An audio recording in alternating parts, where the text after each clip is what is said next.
새사랑교회 수요 공부 시간입니다.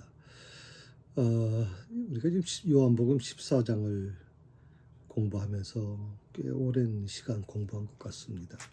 근데 이제 크게 보면 크게 세 개의 단락을 가지고 공부했거든요. 첫 번째가 우리가 그 도마의 물음이었죠. 도마가 주여 주께서 어딜 가시는지 우리가 알지 못하거늘 거기를 어찌 알겠삼나이까. 5절에 질문을 던진 거에 대해서 6절에 예수님께서 내가 곧 길이요 진리요 생명이니 나로 말미암지 않고는 아버지께로 올 자가 없느니라 하고, 또 8절에 보게 되면 빌립이 또 질문을 합니다. 주여 아버지를 우리에게 보여 주옵소서 그리하면 족하겠나이다. 자, 9절에 예수님께서 뭐라고 대답을 합니까? 내가 이렇게 오래 너희와 함께 있는데 내가 나를 알지 못하느냐고 되묻고 계십니다. 그리고 참 중요한 말씀을 하셨죠. 나를 본 자는 아버지를 보았다 하는 말씀입니다. 그리고 이제 마지막 세 번째 질문이 이제 가룟 아닌 유다의 질문입니다. 주여 22절이죠. 주여 어찌하여 자기를 우리에게는 나타내시고 세상에는 아니하려 하시나이까 하는 질문입니다. 이 가룟 아닌 유다라고 하는 것은 아마 가룟 유다가 당시 예수님을 은삼시 팔았죠. 그것 때문에 아마 이 유다라는 말을 쓰는 걸 굉장히 부끄럽게 생각했을 겁니다. 같은 유다의 이름인데 그래서 이름을 바꾸죠. 그래서 여기 요한복음에는 가룟인 아닌 유다라고 얘기했지만 나중에 다데오라고 하는 이름으로 바꾸는 모습을 보게 됩니다. 그래서 예수님께서 23절에 이렇게 말씀합니다. 사람이 나를 사랑하면 내 말을 지키리니 내 아버지께서 그를 사랑하실 것이요 우리가 그에게 가서 거처를 그와 함께 하리라. 나를 사랑하지 아니하는 자는 내 말을 지키지 않는다. 나를 사랑하는 자는 내 말을 지킨다 하는 것이거든요. 자, 지난주까지 바로 이 부분에 대해서 우리가 같이 말씀을 나눴습니다. 그래서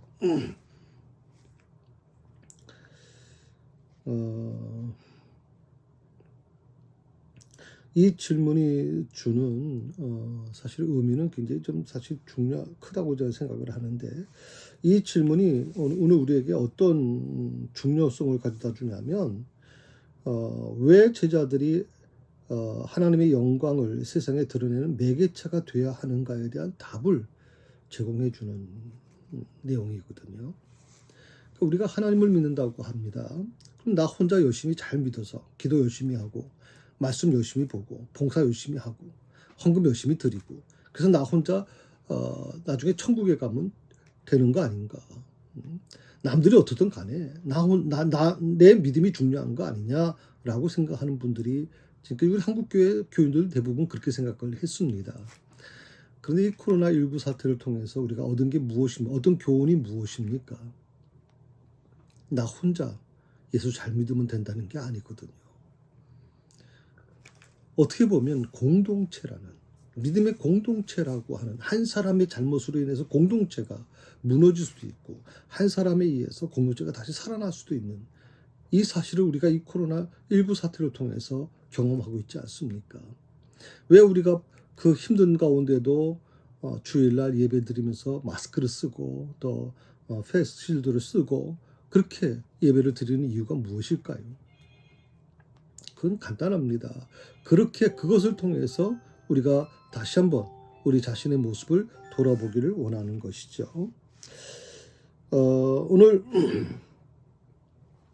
예수님께서 오늘 말씀 속에서 세상이라고 하는 말씀을 좀 하셨어요. 세상. 지난주에 우리가 같이 나눴죠. 세상. 예수님이 말씀한 세상. 어떻게 보면 굉장히 좀 동문서답하는 그런 말씀을 예수님께서 하셨는데, 이 세상이라고 하는 것은 예수님을 영접하지 않은 유대인을 가리킨다고 말씀을 드렸어요. 그 세상이 오늘 말씀 속에서는 이렇게 결론 내렸죠. 세상을 사랑하지 않는 자는, 그러니까 예수님을 사랑하지 않는 자는 세상이 되었고 예수님을 사랑하는 자는 제자가 되었다 하는 겁니다.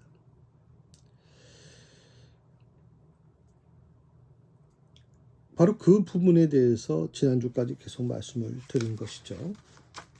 오늘은 29절부터 31절까지의 말씀을 결론으로 말씀을 좀 드리려고 합니다. 그리고 이 14장은 오늘로 마감을 하려고 합니다. 그리고 다음 주부터는 15장 열매 맺는 삶에 대한 말씀을 제가 드리겠습니다.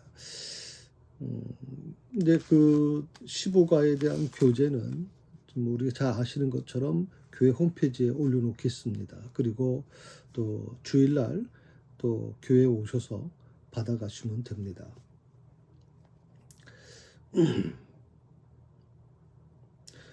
사실 어떻게 보면 이 14장의 전체적인 어떤 주제의 가장 그 핵심이 뭐냐면 또 다른 보혜사죠. 그 또 다른 보혜사이신 바로 성령님께서 우리에게 어떻게 역사하시는지 하는 부분에 대해서 우리가 지금 14장을 통해서 계속 새 제자의 질문을 중심으로 해서 계속 풀어왔습니다. 특별히 여러분이 갖고 계시는 그 교재의 내용 속에서 그 8번이죠. 8번의 질문이 나옵니다. 성령님께서 내주하시는 증거는 무엇입니까? 하는 그 질문에 대해서 25절부터 31절까지 내용이라 이렇게 얘기를 합니다만은 구체적으로 보면 이제 비슷한 다 내용이니까 지난번하고 연결될 거라고 생각이 듭니다. 그 성령님께서 내주하시는 증거.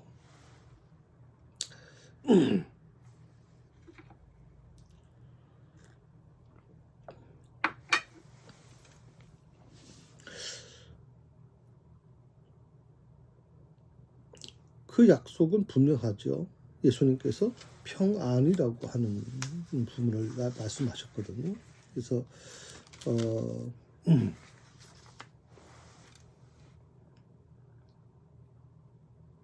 특별히 27절인가요? 27절에 평안을 너에게 끼치노니 그 다음에 나의 평안을 너에게 준다라고 하는 이 말씀을 근거로 하고 있죠. 그러니까 예수님께서는 제자들과 더불어서 주님이 이 세상에 새 질서를 부여하시겠다는 겁니다. 근데 이 세상이 뭐가 문제가 있냐면 평안이 없는 거죠. 사실 우리가 열심히 직장 생활을 하고 또 사업을 하시고 또 열심히 자식을 키우는 그 모든 과정에서 가장 중요한 게 평안입니다. 근데 그 평안을 우리가 잃어버리고 있는 거죠. 현대인들에게서 이 평안이 잃어버리고 있는 겁니다. 그래서 잠을 제대로 못 잡니다. 늘 마음에 근심이 넘칩니다. 돈의 문제, 또 무슨 자식 문제, 또 여러 가지 또 삶에 대한 공고한 문제, 또 사람들과의 대화 속에서 여러 가지 근심도 걱정도 많죠. 염려가 많습니다. 자, 이런 부분에서 예수님께서 주시는 말씀은 바로 평안이라고 하는 것이죠.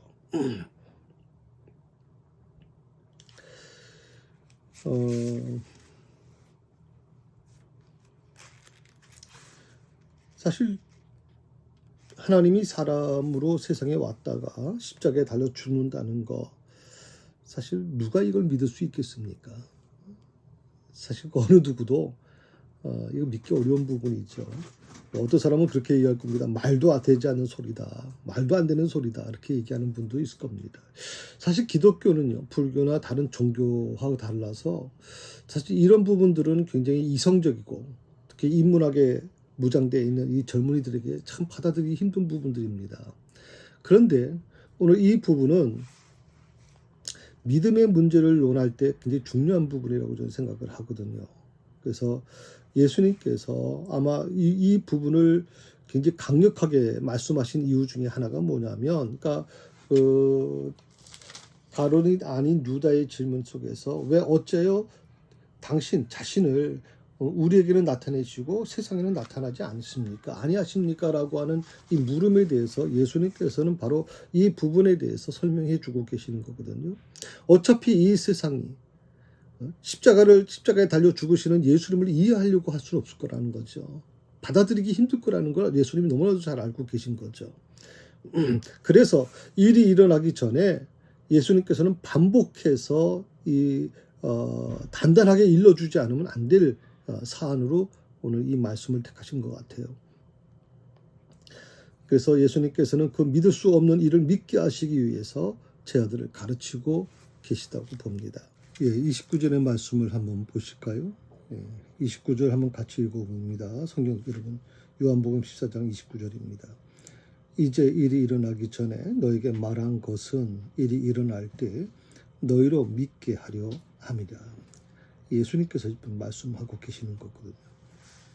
자, 이제 일이 일어나기 전에, 일이 아직 일어나진 않았어요. 그런데 주님은 뭐라고 말씀하시냐면 너에게 말한다는 거죠. 일이 일어날 때.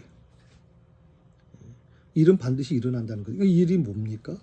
바로 예수님이 붙잡히시고 그리고 3일 십자가에 돌아가시고 3일 만에 부활하신다는 얘기인데, 이 그것을 뭐라고 얘기하냐면 바로 복음이라는 거거든요. 예수님의 죽으심, 십자가, 그리고 부활, 그리고 예수님의 재림. 이 세 가지가 굉장히 중요한 것이죠. 그래서 이것을 우리가 보통 복음이라고 얘기하는데, 이 복음을 주님은 뭐라고 말씀하시냐면 너희로 믿게 하려는 것이다 라고 하는 거예요. 3년 동안 예수님과 동고동락한 제자들입니다. 그런데 이제 예수님이 겪어야 될 이 모든 과정, 불과 일주일 사이에 이루어질 이 놀라운 일들을 예수님의 제자들이 이걸 받아들이기가 어려울 거라는 걸 예수님이 아셨다는 거거든요. 그래서 다시 반복하고 계시는 거예요.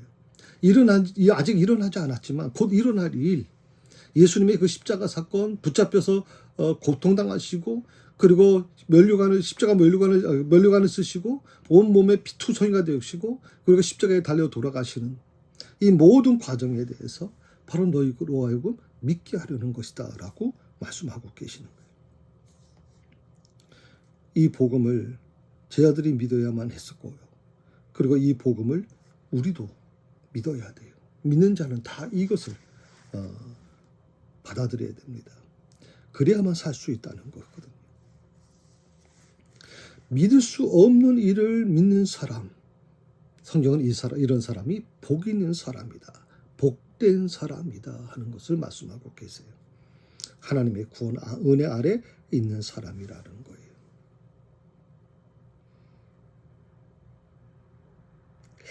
어쩌면 예수님께서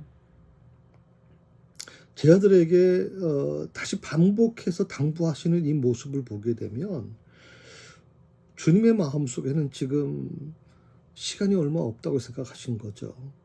어떻게 보면 제자들을 만날 시간이 없어요. 그들을 가르칠 시간이 없단 말이죠. 그래서 30절에서 31절의 말씀 한번 같이 읽어볼까요? 같이 있습니다. 예수님께서는 제자들에게 후에는 내가 너희와 말을 많이 하지 아니하리니 이 세상의 임금이 오겠습니다. 자, 이 세상의 임금이 오겠다. 이 세상의 임금이 누굽니까? 마귀죠.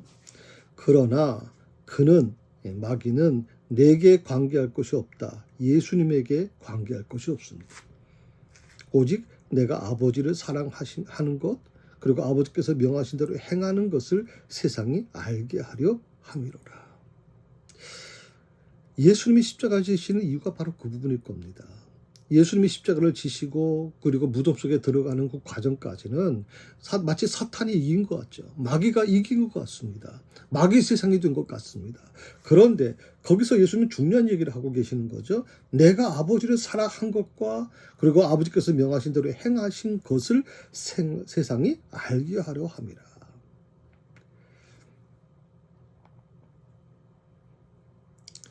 이후에는 내가 너희와 말을 많이 하지 아니하리니, 전제 조건을 이렇게 하고 말을 많이 하지 않는다 하는 것은 곧 예수님이 붙잡혀서 저들과 말씀을 나눌 시간이 없다는 뜻을 얘기하고 있는 것이죠. 혹시 요한복음 13장 2절에서 이 말씀을 기억 혹시 하시는지 모르겠어요. 마귀가 벌써 시몬의 아들 가룟 유다의 마음에 예수를 팔려는 생각을 넣었더라 하는 말씀 기억나십니까? 예. 또 13장 26절에서 27절에 보게 되면 예수님께서 떡 한 조각을 적셔서 가룟 유다에게 주십니다. 그리고 재밌는 것은 뭐냐면 예수님께서 그 떡을 전해주자 그 떡을 받아 먹는 순간 어떻게 따르어요? 사탄이 그 속에 들어갔다. 가룟 유다의 마음속에 들어갔다고 얘기하시는 거죠. 그때 예수님께서 유다에게 이렇게 말씀합니다. 내가 하는 일을 속히 하라. 원래 상식적으로 보면 유다가 예수님을 팔려고 하는 걸 예수님이 아셨잖아요. 이미 다 알고 계셨잖아요. 그러면 예수님이 떡을 전해줬을 때 그 떡이라는 게 뭡니까? 지금으로 보면 우리가 성찬을 할 때 전병이라고 보통 얘기하죠. 떡과 포도주라고 얘기합니다. 성찬에 동원되는 것입니다. 귀한 것이죠. 천주교에서는 여러분 뭐 아시는 분은 아시겠지만 그 성찬은 이루어지지 않습니다. 그거는 신부님들만 먹게 되죠. 일반 성도들은 전병만 받게 됩니다. 떡 조각이죠. 그런데 예수님께서 마치 이제 최후의 만찬이라고 그랬지만 지금으로 보면 이제 성찬인데 떡 조각을 줬다면 그 거룩한 떡 조각을 받은 사람은 당연히 그 안에서 사탄이 사라져야 되고 마귀가 물러가야 되지 않겠습니까? 그런데 놀라운 것은 떡 조각을 받은 이후에 가룟 유다에게 오히려 사탄이 그 속에 들어갔다 이 말이에요. 여기 여러분 굉장히 중요한 의미가 포함되어 있는 것이죠. 자, 어떻게 보면 가룟 유다는 두 가지 중에 하나를 선택할 수밖에 없는 거였어요. 그 떡 조각이 그에게 오히려 회개의 기회를 줄 수 있었을 것이고 떡 조각이 오히려 그로 하여금 완전히 사탄에게 사로잡히는 기회가 될 수도 있었단 말이죠. 그래서 어떻게 보면 굉장히 중요하다고 저는 생각을 합니다. 자, 예수님께서 유다에게 말씀하시죠. 내가 하는 일을 속히 하라. 자, 마귀는 사탄은 이 세상의 임금입니다. 그러므로 예수님을 십자가에 못 박으려고 아주 몸부림칠 겁니다. 정말 있는 온통 모든 계략을 다 쏟아놓겠죠. 또 마귀의 도구로 팔려간 가룟 유다는 어떻습니까? 그 나름대로 아주 바쁘게 움직일 겁니다. 예수님을 팔아 넘기기 위해서 대제사장을 만날 것이고 또 거기 관련되어 있는 사람들을 만나서 계략을 짜지 않겠습니까? 내가 어떻게 구로를 보낼 것이고 그러면 그가 바로 예수님이니까 어떻게 잡으라고 하는 시간까지 맞추고 신호까지 맞춰버린단 말이죠. 그 다음에 또 하나 중요한 게 뭐냐면 자, 그럼 마귀의 그 지상적 대리자가 누굽니까? 로마 총독 빌라도입니다. 그 빌라도 역시 마찬가지죠. 그 마귀의 뜻을 따라서 자신의 목을 잘 수행하고 있는 것입니다. 그 결과 어떻게 되나요? 예수님은 십자가에 못 박혀서 돌아가실 겁니다. 제가 왜 이 말씀 여러분 드리는지 아시겠어요? 자, 예수님께서 떡 한 조각을 적셔서 가룟 유다에게 주셨는데 가룟 유다는 오히려 더 속히 사탄에게 사로잡혀서 예수님을 팔 궁리를 하게 되는 거고요. 또 마귀의 도구로 팔려간 가룟 유다 역시 마찬가지죠. 바쁘게 움직이지 않습니까?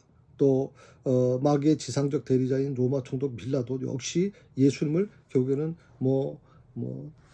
그 일부에서는 빌라도가 예수님을 못 박지 않으려고 했다고 얘기하지만 결국 그도 역시 마찬가지로 마귀의 뜻을 따라 자기 목을 잘 수행하고 있는 것이죠.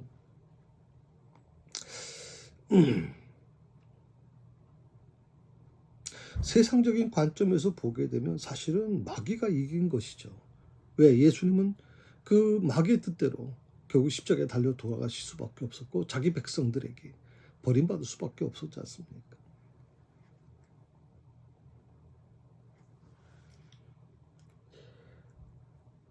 마귀는 정말 열심히 예수님의 죽음을 진척시키기 위한 여러 가지 계획들을 계획하고 있었습니다. 그래서 예수님의 십자가 지실 시간이 점점 빨리 전개되는 겁니다. 피할 길이 없는 거예요. 예수님의 제자들을 좀 더 다독거리고 그들에게 예수님이 십자가를 질 수밖에 없었던 이유를 설명해주고 충분히 그들이 마음에 준비할 시간을 얻어야 줘야 되는데 이제 너무 촉박한 거예요.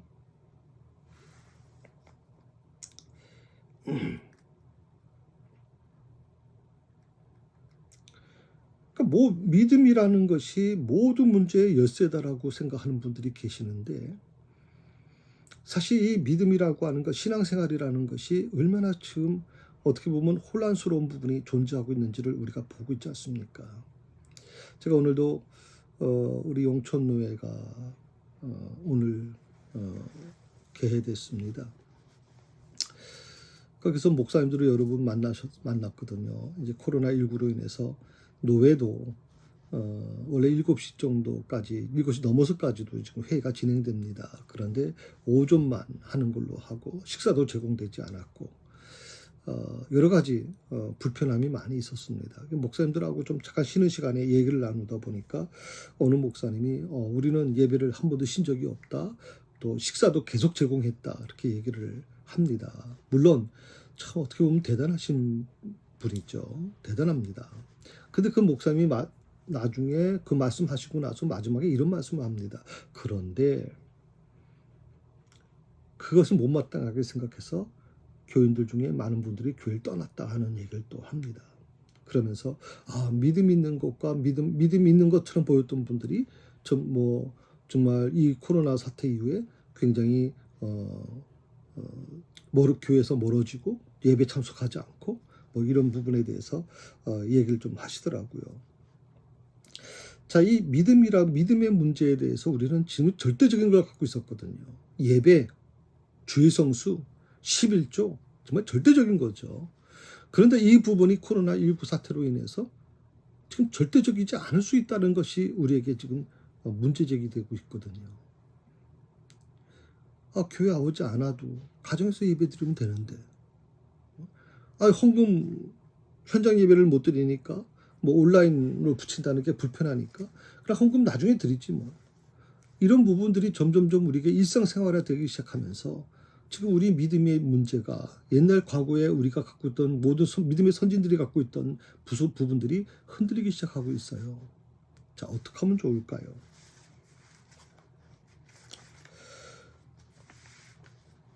오늘 예수님께서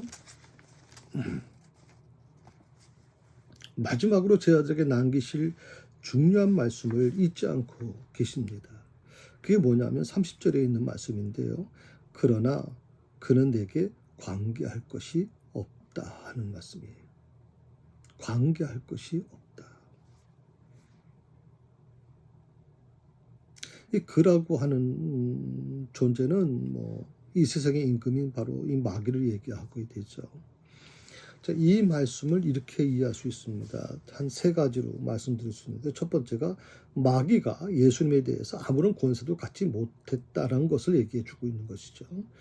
예수님에 대해서 아무런 권세도 갖지 못했다. 그런데 우리가 상식적으로 보면 마귀는 가룟 유다를 부추겨 가지고 예수님을 팔 계획을 다 세웠고요. 또 빌라도를 동원해서 예수님을 결국에는 십자가에 못 박게 만듭니다.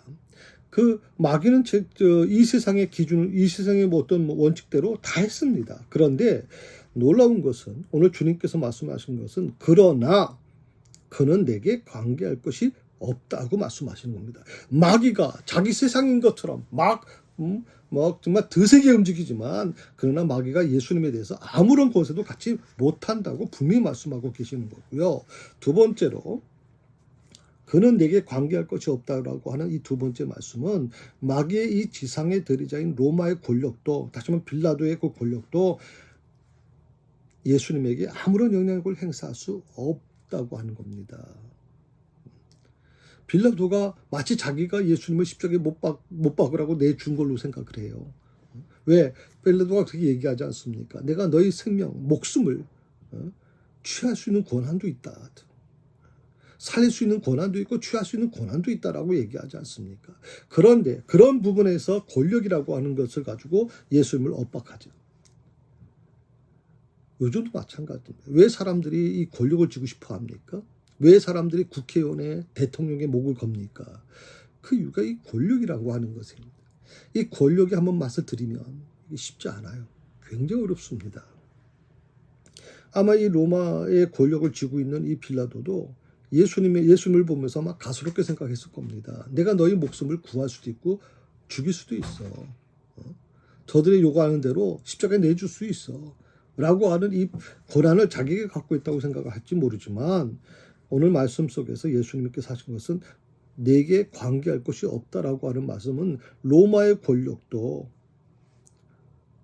아무런 영향력을 행사할 수 없다는 것이고요. 또 유다의 그 더러운 배신, 예수님의 그 12제자 중에 한 명이 예수님을 배신하지 않습니까? 그러니까 그 유다의 그 배신도 예수님께서 가실 길을 가는 길에 이용되는 거 외에 아무 소용이 없을 것이다라고 밝히고 있는 겁니다. 그렇다면 사실 예수 그리스도를 통해서 세상을 구원하시려고 하는 이 하나님의 사역을 방해할 수 있는 자는 이 세상에 아무도 없습니다. 그저 착각할 뿐입니다. 마귀가, 또 가룟 유다가, 또 빌라도가. 어떻게 보면 이런 것들이 마치 하나님의 그 계획, 하나님의 섭리하심을 뒤바꿀 수 있는 것처럼 착각하고 있는데 그렇지 않다는 거죠. 결국 어떻게 됩니까? 마귀의 이 흉계가 결국 며칠 만에, 사흘 만에 헛된 것이 되어버렸죠. 예수님을 죽는 데까지는 그들이 동원됐지만, 성공했지만, 그러나 사흘 만에 예수님은 그 무덤을 깨뜨리고 나오심으로, 부활하심으로 마귀의 모든 권세를 무너뜨리십니다.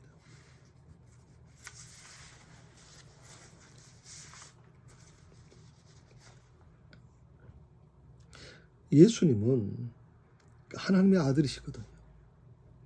그러니까 하나님의 아들로서 어떻게 보면 한 세 가지 부분을 가지고 행동하셨어요. 빌라도 앞에 서시죠. 그러면서 세상 인권과 맞서는, 다시 말하면 권력과 맞서는 겁니다.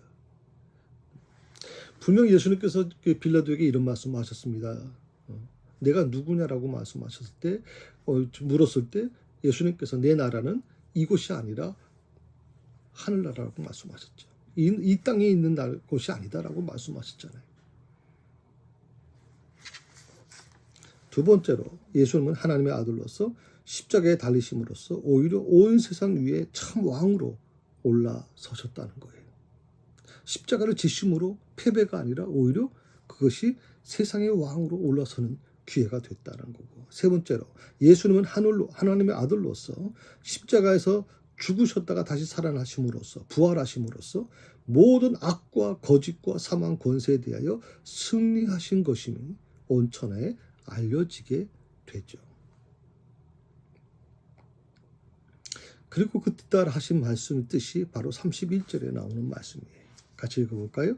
오직 내가 아버지를 사랑하는 것과 아버지께서 명하신 대로 행하는 것을 세상이 알게 하려 함이로라. 내가 아버지를 사랑하는 것과 아버지께서 명하신 대로 행하는 것, 그것을 세상이 알게 하는 것이다.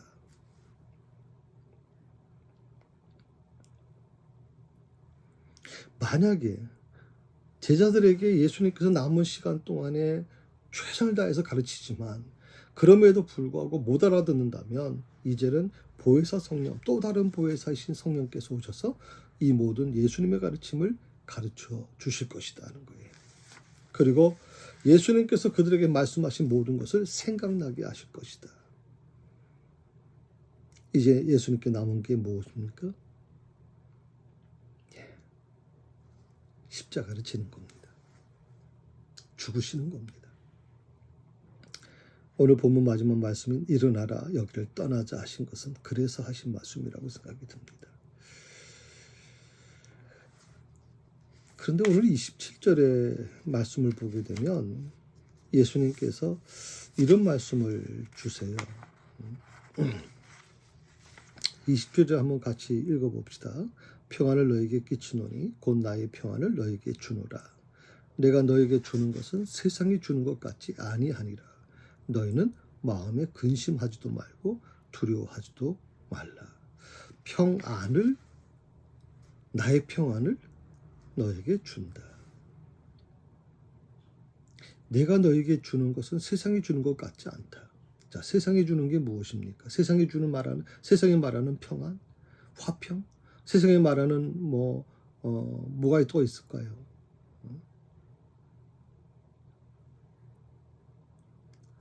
자, 그 세상이 주는 것과 주님이 주시는 것의 차이가 뭘까요, 대체? 우리가 신앙생활을 하면서 이 부분은 굉장히 중요하다고 저는 생각을 하거든요. 세상적인 관점, 세상적인 기준, 세상적인 가치관으로 모든 걸 판단하는 것이 아니라 우리는 예수님의 방법, 예수님의 생각, 예수님의 가치관으로 이 모든 것을 이해해야 되는 것이죠. 예수님은 불안에 떠는 제자들에게 평안을 외치고 있어요. 평안을 너에게 주느니 세상이 주는 것 같지 않다. 그러니 마음에 근심하지도 말고 두려워하지도 말라. 진정한 평화를 선포하고 계시는 겁니다. 진정한 평화가 무엇인지도 가르쳐주고 있는 것이죠. 그리고 우리에게 아무런 근심도 두려움도 없이 사는 참 길을 열어주신 겁니다. 요즘에 사업하시는 분들 많이 힘드시죠. 또 코로나 바이러스가 조금 잠잠해지는 것 같다가 또다시 확산되기 시작하면서 특히 자영업 하시는 분들은 강제적인 어떤 집행 명령이 떨어지면서 가게를 열 수 없는, 닫을 수밖에 없는 참 그런 어려운 형편도 있지 않습니까?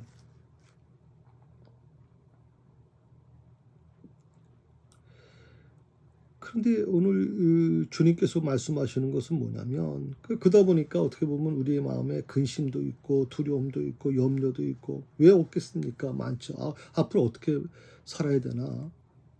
뭐 먹고 살아야 되나? 우리 아이들 어떻게 가르쳐야 되나? 이런 걱정이 많잖아요. 그런데 주님은 하신 말씀이 뭐냐면 근심도 두려움도 없이 사는 길이 있다는 거예요. 참 길이 있다는 거거든요. 그 길을 가르쳐 주시려고 하는 거예요. 그 주님이 가르쳐 주시는 그 참 길을, 근심도 두려움도 없는 참 길은 수동적으로 이기적으로 근심과 두려움이 없이 사는 그 소극적인 삶을 권하시는 것이 아니라 오늘 본문 마지막 말씀인 일어나라 여기를 떠나자 하신 말씀, 바로 우리 모두를 향해 하시는 말씀으로 들려질 수 있다고 저는 생각합니다.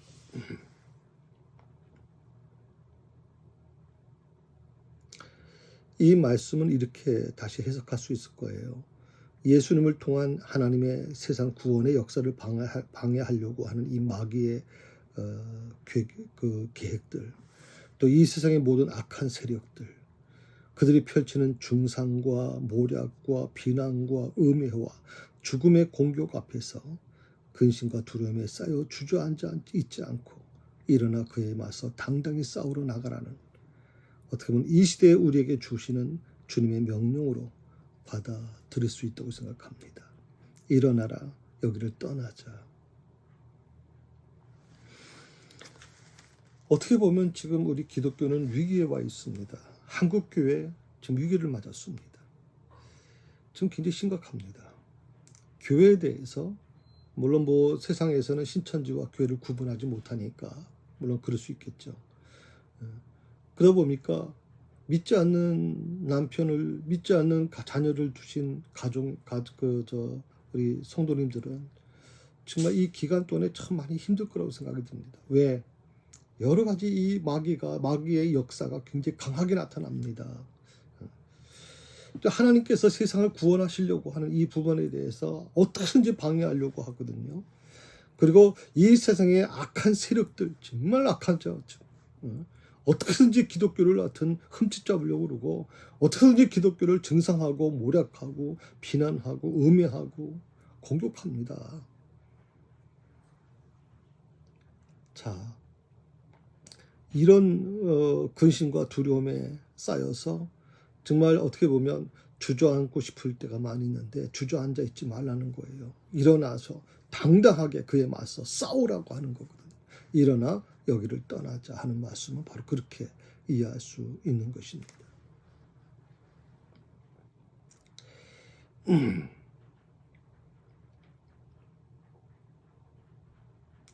어떻게 보면 요한의 관점에서 모든 것을 보게 되면 예수님을 따르는 자들에게 있어서 굉장히 좀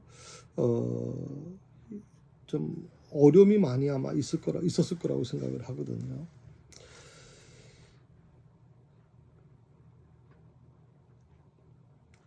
어떻게 보면 예수님을 따르는 자들이 그 따른다라고 하는 것을 숨기지 아니하고 오히려 더 당당하게 드러내죠.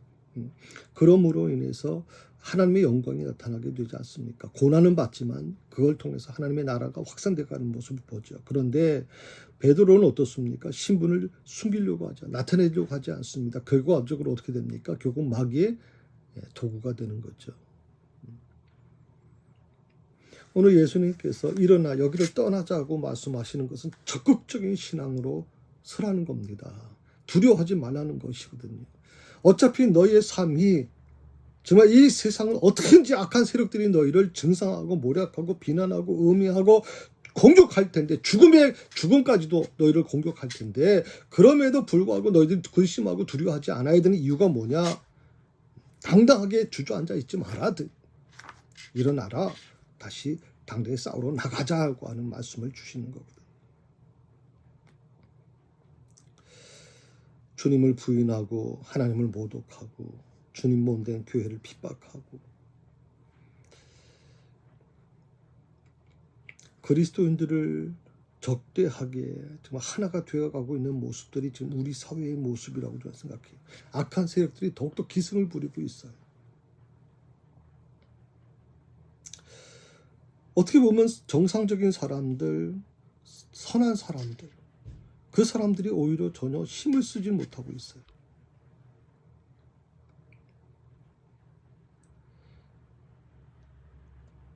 참 어떻게 보면 교회 물론 요번에는 뭐 교회에서도 잘못한 부분이 있죠. 방역을 아마 교회만큼 방역 열심히 하는 데가 없어요. 참 열심히 하는데 뭐 여러분 아시는 것처럼 이 바이러스에 감염된 사람이 1차, 2차, 3차도 아닌 6차까지 가는 이 현상 속에서 전혀 예상할 수 없는 현상들이 일어나게 되는 거죠.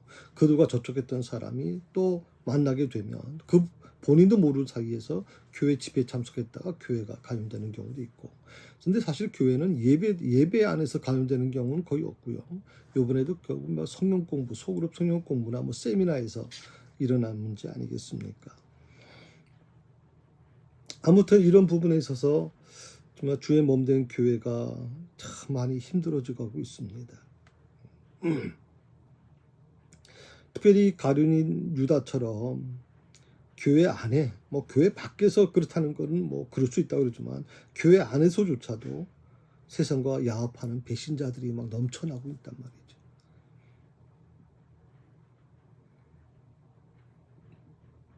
바로 이런 현실 속에서 주님은 근심하거나 두려워하지 말라고 우리에게 권면해 주고 있는 겁니다. 주저앉아 있지 말라는 겁니다. 일어나 선한 싸움을 싸우라고 하는 겁니다. 이미 우리 안에 계시고 지금까지 우리와 함께 하시며 역사하실 그 보혜사 성령님을 의지하라고 하는 겁니다. 왜냐하면 마귀와 그의 세력들은 지금은 굉장히 엄청난 세력인 것 같고 엄청난 힘을 갖고 있는 것 같지만 결국에는 영원히 멸망하게 되어 있기 때문이라는 것이죠. 그들이 일시적으로 발악을 해도 하나님의 나라와 그의 승리는 더욱 빠르게 우리에게 다가오고 있다는 겁니다. 지금까지 그동안 숨어 암약하던 악의 세력들은 그 정체를 다 드러낼 것입니다. 이제 남은 것은 하나님께서 그 악한 세력들을 이 땅에서 청소하시고 이 나라와 민족을 더 정결하게 하셔서 이 시대에 하나님의 뜻을 이루시는데 귀하게 쓰시는 일이라고 생각을 합니다. 여기서 한 가지 우리가 좀 기억해야 될 게 뭐냐면 이스라엘 백성들은 바벨론 포로 기간이 얼마인 줄 아세요, 여러분? 예루살렘이 무너지고 폐허가 되고 예루살렘에 있는 많은 사람들이 포로로 잡혀가지 않았습니까? 바벨론으로. 그 바벨론의 포로로 잡혀갔던 사람들이 바벨론 강가에 나와서 흐느껴 울며 하나님께 기도하는 그 슬픈 소리가 바벨론 전체를 막 떠들썩하게 만든 겁니다. 어떻게 보면 한두 명이 아니죠. 수천 명, 수만 명이 바벨론 강가에서 눈물로 통곡하는 그들의 소리. 여러분 근동지방에 슬피 우는 소리 한번 들어보셨습니까? 정말 사랑하는 사람이 죽고 나면 그 장례식에 막 흐르게 우는 소리를 너무 정말 멀리서도 들릴 정도잖아요. 바벨론 강가에서 왜 하나님 우리를 구원하지 않으십니까? 왜 우리 선민 이스라엘을 이렇게 버리십니까? 왜 우리를 이 핍박 속에 놔두십니까? 불신자의 손에 왜 우리 민족이 이렇게까지 고통을 당해야 됩니까? 라고 수없이 하나님께 물었을 겁니다. 그런데 재밌는 것은요, 70년 동안 얼마나 많은 외침이 있었겠습니까? 얼마나 많은 부르짖음이 있었겠습니까? 그런데 70년 동안 하나님은 응답하지 않으십니다. 70년이 차서야 하나님이 정하신 날, 하나님이 정하신 때가 돼서야 하나님은 비로소 그들에게 선지자를 통해서 말씀하고 계시죠. 이스라엘 백성들이 애굽에 갔을 때 430년 동안 이제 노예 생활을 하고 있지 않습니까? 이스라엘 백성들 역시 애굽에서 아마 눈물로 하나님께 울부짖었을 겁니다. 그리고 성경에는 그 울부짖음을 하나님이 들으셨다고 말씀하기도 합니다. 그런데 그 응답은 언제 됩니까? 430년이 채워지고야 하나님은 모세를 통해서 그 일을 하신단 말이죠. 단 이스라엘 백성들 그렇게 하나님께 기도하고 하나님께 부르짖었던 자들은 하루라도 빨리 이루어졌으면 하는 마음을 가졌겠지만, 그런데 한번 성경 보세요, 여러분. 하나님께서 모세를 40년간 키우셨다가 다시 또 40년간 광야로 내쫓아버리지 않습니까? 80년 동안을 하나님은 이스라엘 백성들의 그 눈물의 호소와 울부짖음을 외면하고 계시다고 느낄 수 있었거든요.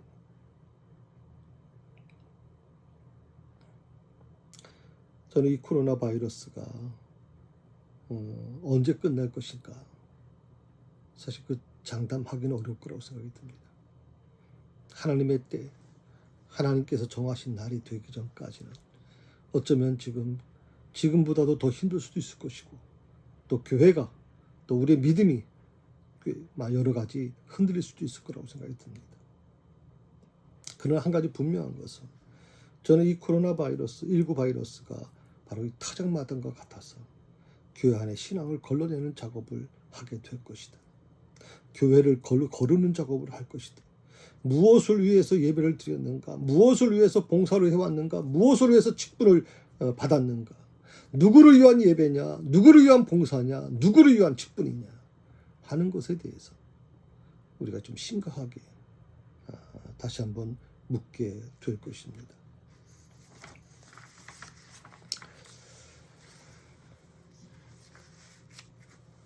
오늘 28절에 보게 되면 이런 말씀을 줍니다. 내가 갔다가 너에게로 온다는 말을 너희가 들었나니 나를 사랑하였더라면 내가 아버지께로 감을 기뻐하였으리라. 아버지는 나보다 크심이라. 기뻐하였으리라. 내가 아버지께로 감을 기뻐하였을 것이다. 왜? 주님이 거하실 곳은 그곳이니까. 주님이 거하실 곳은 이 땅이 아니지 않습니까? 주님이 거하시는 이 땅은 오히려 예수님에게는 굉장히 힘든 시간이죠. 왜? 인간의 몸을 입고 오시지 않습니까? 시공간의 제한을 받지 않으십니까? 그러니까 예수님께서, 그런 하나님이신 예수님께서 이 땅에 오셔서 아버지 하나님께 간다고 하는 것은, 예수님께서 머물러야 될 그 자리로 다시 되돌아간다는 것은 굉장히 기쁨이 있는데, 오늘 말씀이 뭐라고 그랬어요?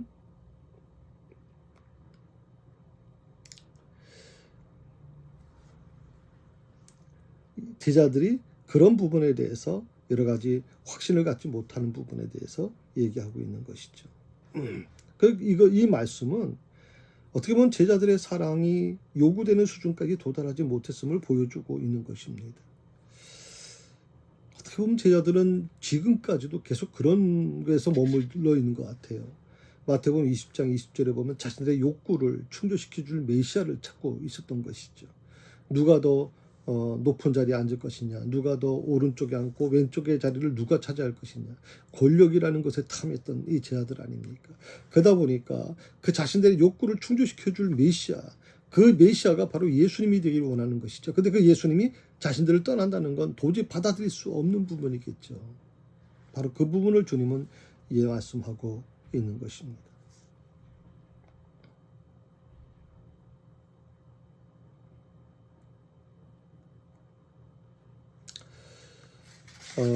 제가 이제 오늘은 여기까지 좀 말씀을 드리려고 그러고요. 특별히 그 생각하기가 있고요. 그다음에 생활에 옮기기가 있습니다. 제가 잠깐만 좀 읽어드릴게요. 사람이 근심하게 된 근본 원인 이유가 뭡니까? 근심하는 이유가 뭡니까? 하는 겁니다. 예수님이 제자들에게 근심하지 말라고 하신 말씀을 여러분 연상해 보십시오. 염려하지 말고 근심하지 말라. 어떻게 해야 근심이 근본적으로 해결할 수 있을까요? 나를 믿으라고 말씀하셨죠. 예수님을 믿으면 이 문제가 해결될 수 있다는 겁니다. 여러분이 어떤 삶을 살던 간에 지금 많이 힘들고 지쳐 있을 겁니다. 염려가 가득할 겁니다. 불안하고 두려울 것입니다. 미래가 보장되어 있지 않습니다. 어떻게 될까? 코로나 바이러스가 어떻게 될까? 우리 사업은 어떻게 될까? 우리 직장, 내 직장은 어떻게 될까? 우리 아이들은 또 어떻게 되나? 여러 가지 고민이 많죠. 그 부분에 대해서 그 해결될 수 있는 근본적으로 해결될 수 있는 게 뭐냐? 바로 예수님께서 가르쳐 주신 것이죠. 나를 믿으라. 자, 두 번째, 내가 곧 길이요 진리요 생명이라고 말씀하신 뜻이 뭐냐? 예수님만이 모든 문제를 해결할 수 있는 길이라는 것이죠. 그리고 인류가 찾는 궁극적인 진리는 무엇입니까? 그 진리를 알 수 있는 길이 무엇입니까? 라고 질문하고 있습니다. 또 세 번째는 성령님의 이름, 인격성, 또 존재 방식, 사역이라는 방법에 대해서 좀 찾아보자고 얘기하는 거거든요. 뭐 또 다른 보혜사시지 않습니까?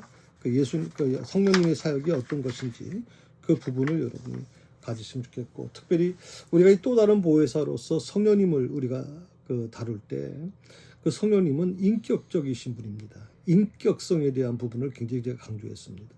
그런데 지금까지 이 성령님을 영적인 부분으로만 이해하다 보니까 어떤 파워, 힘으로만 이해하다 보니까 어떻게 보면 하나님 아버지로부터 나오는 예수 그리스도로부터 나오는 어떤 파워의 개념으로 이해하다 보니까 성령님을 인격적으로 받아들이지 않는 겁니다.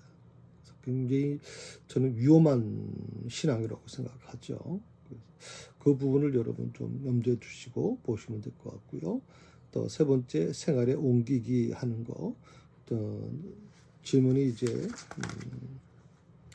1번으로 나와 있는데, 당신은 진리를 찾았습니까? 진리를 찾으셨습니까?